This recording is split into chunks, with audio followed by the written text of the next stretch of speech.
What is the creepiest thing to happen to you while you were home alone? My mom would leave my brother and I home alone sometimes when I was a kid. My dad was in the Navy, so she was often on her own with us.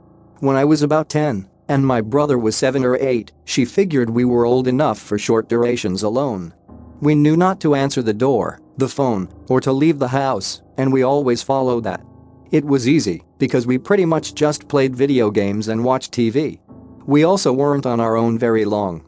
It was usually that she needed to run quick errands like a stop to the store or post office. Well, one day, in the middle of the day, we're on our own and someone knocks at the door. We ignore it. They knock again. And again. So we decide to quietly sneak towards the living room so we can get an idea of what's going on. Our front door had glass in the top half, but it was diamond-shaped sections of bumpy-colored glass. You couldn't see any details on the people outside, but you could get a general idea of their shape and size. The person knocking was an adult, but that was the only thing we could tell. I know I was hoping it was one of the persistent neighborhood kids. Well, we decide the best thing to do is to go back to our room in the back of the house and wait for them to leave. But after we get in the room, we can hear the person coming in through our side gate. Suddenly this went from strange to terrifying. I quickly ran to the back door, put the slide in the dog door, and locked the back door. Then I ran back to the room with my brother. There were windows in the back with no curtains and I didn't want anyone seeing us. I told my brother to hide with me and not to make any noise. We got into one of the messier closets and just waited. My mom arrived home at about this time. She was able to see a different scene than we were as she recognized my grandmother's car, her mother-in-law. It was my own grandmother who was terrifying us. She had decided to stop by, completely unplanned, and didn't let a little fact like her not being received by us stop her from getting in. Just last winter. Heard something on the back porch, but didn't think anything of it since we get the occasional cat or raccoon just being an a-hole. Then after a few minutes heard it again, but like walking off the deck. So at this point I grab my gun and go to check. Throw the back lights on and there's nothing but footprints in the snow. Called the cops and they said the prints went up to the back door of every house on our side of the street, then just off into the woods. The next day a few miles down the road, the man was shot and killed while breaking into a guy's house while he was asleep. One night I was downstairs playing some game with headphones on when I started to hear a strange noise. It sounded like a cat meowing, but more so if a human was trying to imitate a cat's meow. For a little I shrugged it off, thinking it was coming from the game.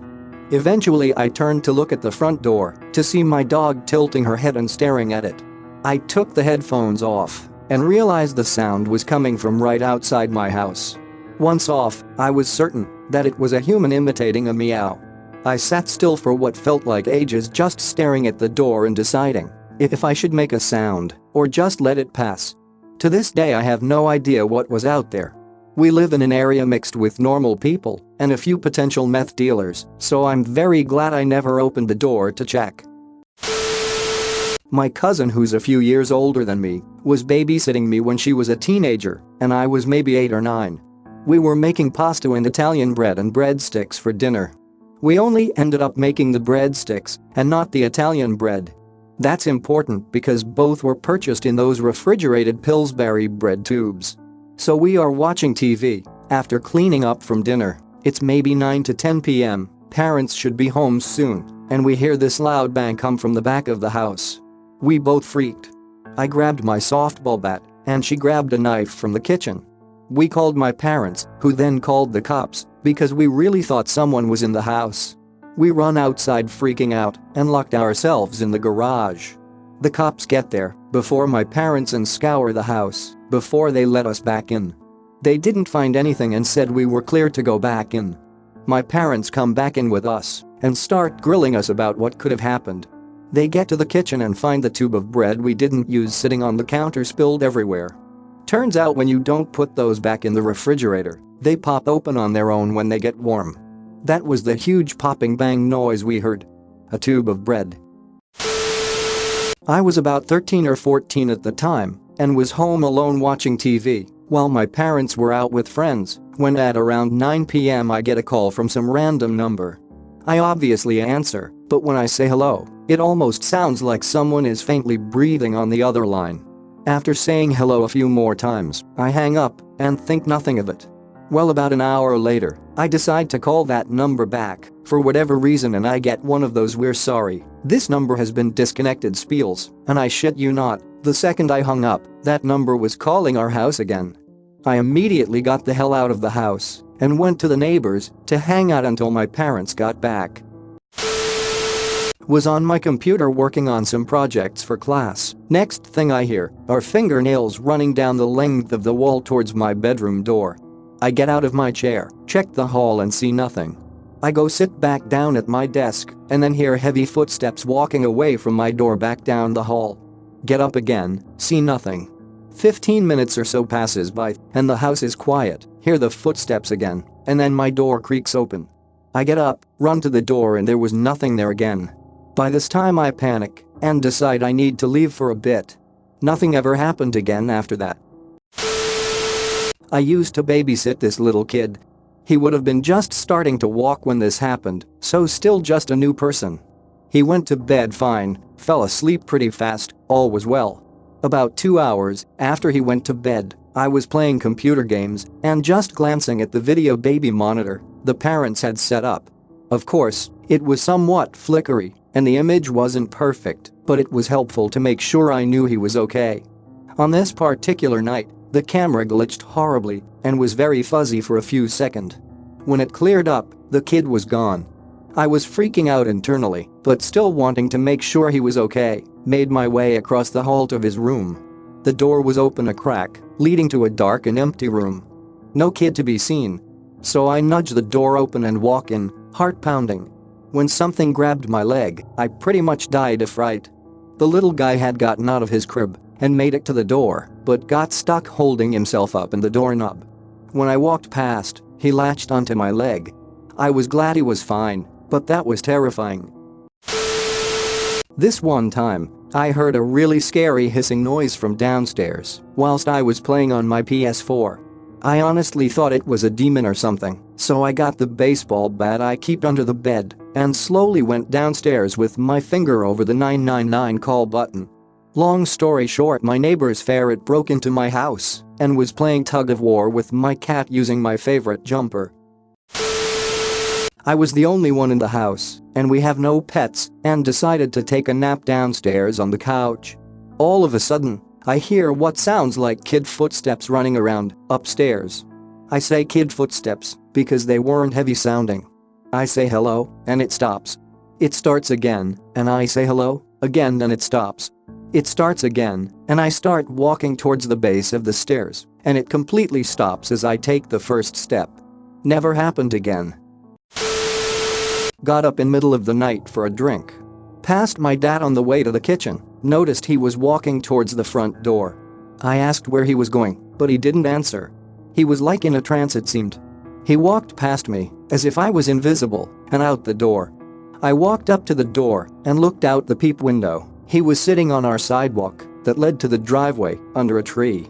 He had his arms on his knees and just stared into space. It was pitch black out, except for some street lights. I walked to my mom's room to ask her what my dad was doing. She said, "What do you mean?" "He's right here." She turned over and my dad was laying in bed asleep. I was home alone, parents away, and I was dog sitting for my neighbor. I got up to lock up my front door and my heart leapt into my throat when I saw a literal handprint in the condensation of one of the windows. I live in a rural area and know our neighbors well. To make it worse, there's a screen that must be lifted to even touch the window. I was absolutely petrified. I left lights on throughout the house, checked that all windows were locked, and slept in my room with my aunt's large dog, just in case. Home invasion is a huge fear of mine, so this really rattled me. I was 14. My house was super haunted and creepy. I could tell some stories. However, on this day, I was showering. My mom worked the evening shift as a nurse. I was home alone. My mom was fascinated with television. If anyone remembers the little 6-inch TVs that were super long and old school, she had one of those she bought from a catalog called Fingerhut in our bathroom. Since it was there, I had the news or something on for background noise. While I was showering, the cable went out, and it was that static white and black fuzz with a shush sound. Being in the shower, I could not exactly deal with it at that moment, so I just let it go. A few minutes later I got out and was drying off. I was going to turn the television off in just another moment. Then I got a cold shiver down my spine, just as the static from the TV stopped making noise. Everything went strangely silent. I turned to look at the TV, and clearly and succinctly, a voice emanated from the TV, and it said, "You're dead." I got a pair of shorts on really fast and exited the house sitting on the front porch outside until my mom came home 3 hours later. Was home watching TV while my two 6-year-olds were asleep upstairs and I was breastfeeding my 5-month-old daughter. We were the only ones home at the time. I hear rustling and quiet running footsteps and giggling in the other room and get annoyed because I'd had to herd them to bed multiple times that night and it was then nearly midnight. I tell them to go to bed and the sounds stop, but I didn't hear any footsteps on the stairs. The sounds start up again and I tell them again to go to bed and the sounds stop for a moment before they seem to move to the kitchen. I finally get up and stomp over to drag them up to bed, but the second I step through the door and start saying their names it goes dead silent. Both rooms are empty. They couldn't have gotten back upstairs without going past me, and I would have heard if they'd slipped out the back door because the pool alarm would have beeped. I glance around in the few places they could have hid and find nothing, and at this point I'm starting to feel a prickly sensation all along the back of my neck and immediately turn around and practically run upstairs and straight to their room. When I opened the door, they were both dead asleep, and I know they didn't know how to pretend sleep very well at this point, but I poked them a bit to check. They were both out. I locked us all in their room and sat in their chair with my daughter that night, didn't sleep a wink, and just tried to listen for anything else and heard nothing. It never once happened again, and it was over a decade ago, but it was by far the creepiest thing that ever happened in my house.